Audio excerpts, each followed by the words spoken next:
Hey Daniel, I've been thinking a lot about work-life balance lately. It seems so hard to actually achieve it. Do you ever struggle with that?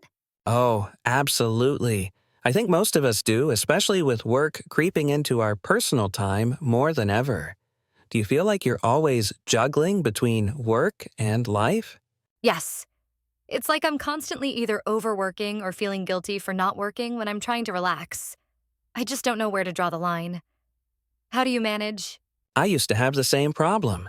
What helped me was setting some boundaries, like defining strict no work hours. It's tough at first, but over time it forces you to really make space for personal time. That sounds good in theory, but how do you stop yourself from thinking about work during those hours?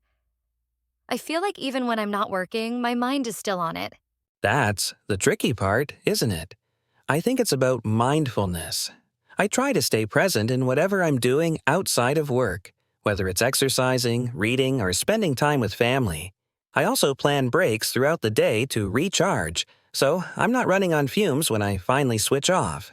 Mm, I like the idea of scheduled breaks.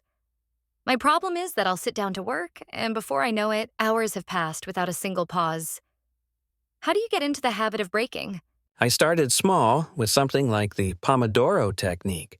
Work for 25 minutes, then take a 5-minute break. Over time, it became a rhythm, and I found that it made me more productive. So I didn't feel guilty about taking breaks. Sometimes the guilt is because we feel like we're not getting enough done, but when you're efficient, that guilt eases up. That makes sense. I think my guilt stems from feeling like I'm not doing enough, or like there's always more to do. And in this digital age, it feels like work is always just a notification away. Exactly.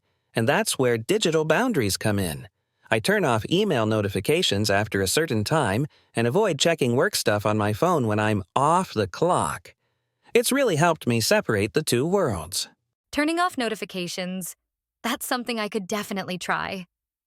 It feels radical, though. Like, what if I miss something urgent?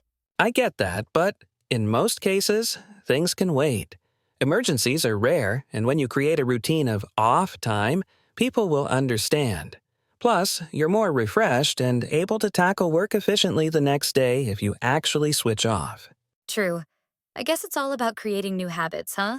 Yeah, exactly. It's all trial and error, but finding what works for you is key. You don't want to burn out. Balance is what sustains productivity and happiness long term.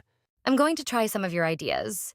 Scheduled breaks, clear boundaries, and maybe, just maybe, turning off notifications. That sounds like a great start. Let me know how it goes. Finding the right balance is a journey, but you'll feel so much better once you get the hang of it. Thanks, Daniel. I already feel better just talking about it.